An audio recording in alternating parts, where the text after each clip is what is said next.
So any new Trails game that's coming out is surely going to have a lot of expectations on it. Longtime fans are going to want to know, how does it push the series forward?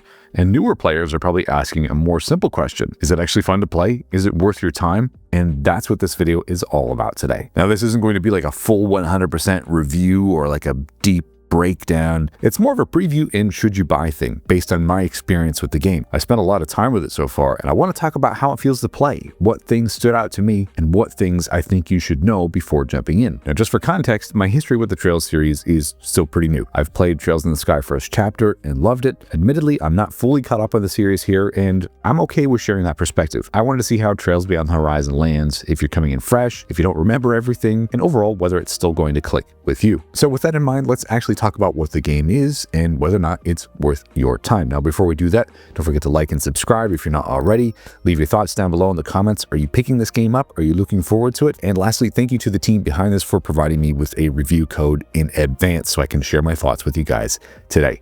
Let's get on to the video. Now, just a heads up here, all the footage shown in this video today is from the prologue and Act 1, so that way there's no mega spoilers here for you guys. Now, of course, if you know anything about Trails, you know how big this series actually is, and Trails Beyond the Horizon is just part of this bigger, larger ongoing saga. It's not designed to be rushed. It's obviously taking place after a lot of events, and it's not trying to constantly onboard new players with like flashy tutorials or condensed lore summaries. It kind of expects you to understand a lot of things already, and this game assumes you have the patience going into this thing to just be a part of this whole adventure in the whole world. It wants you to sit with it, its characters and its systems, and rewards you the more time that you give it. If you go in expecting a fast, streamlined JRPG experience, this probably isn't going to be for you, although there will be some things that you will like. But if you enjoy slower, longer form JRPGs with some deep systems and really great world building, this immediately feels like it knows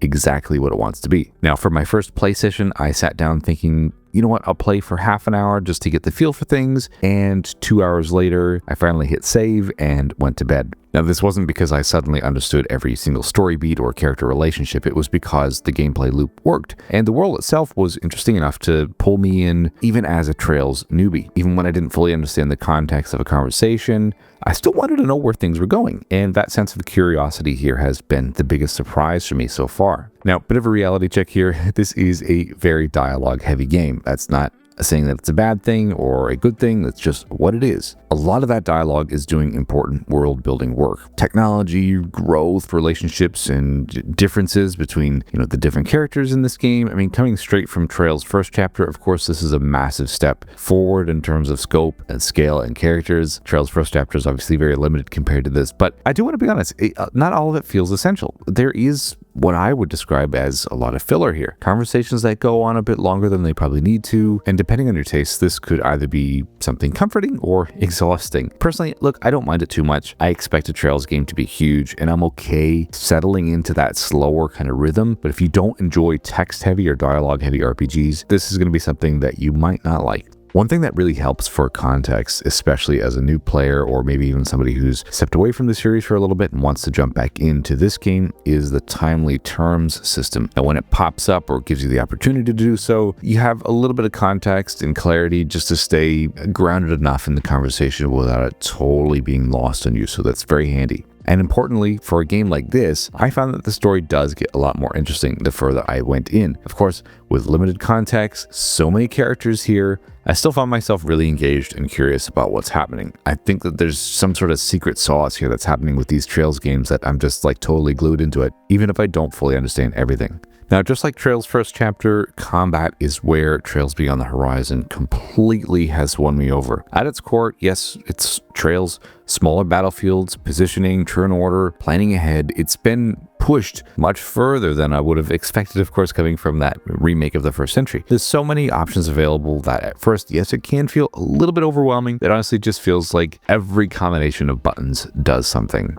and does something quite effectively, mind you. Between different boosts, magic, breaks, special abilities, there's a lot of flash here and it's genuinely fun. My favorite addition is Awakening, which basically turns combat into like short burst, hack and slash, chaos. It makes quick work of enemies and feels great to use, especially when you're just kind of doing some quick exploring, getting from point A to point B. And obviously while doing that, the free roam combat just helps, things keep flowing a little bit better. You don't always want to have to use your shards to switch into turn-based battles. Sometimes you just want to get through it, get the experience, and move on. And it's just a great way to soften up enemies as well before switching into turn-based mode, which keeps battles from feeling overly stop and start.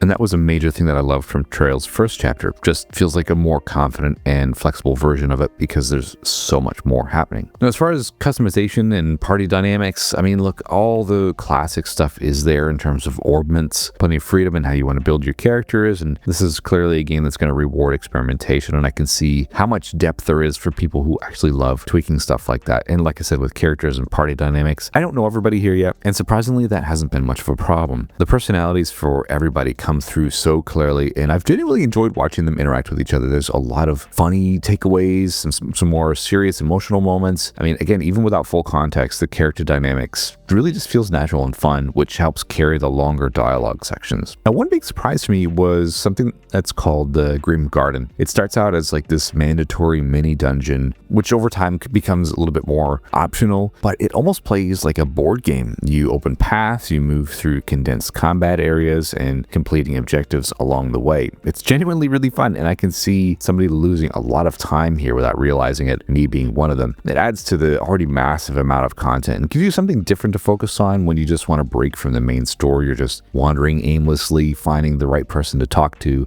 And as far as pacing, one thing I really found was surprising and honestly is a thumbs up for me is the game clearly warns you when progressing the main story will lock you out of side content. So that transparency goes a long way in a JRPG like this. Maybe you're caught up in the side stories, you don't want to progress the main story yet, you don't want to accidentally press on, and this gives you, hey, you know what, you're about to move forward, all the side content stops right now, and you just locked out of that for good. So that's a great thumbs up moment for the dev team for doing something like this. Now, one thing I did notice, which is going to be patched out, so if you see it here in this review, just disregard it. There's a couple minor graphical quirks like texture pop-in and stuff, but nothing was super distracting. I personally don't really care about stuff like that because it just doesn't take away from my experience, but there is a day one patch planned for all the consoles here to clean up any text and visual issues. So if you see anything here, it's going to be addressed on release. And overall, performance hasn't been something I've had to think about at all, which is the best compliment that I can give it.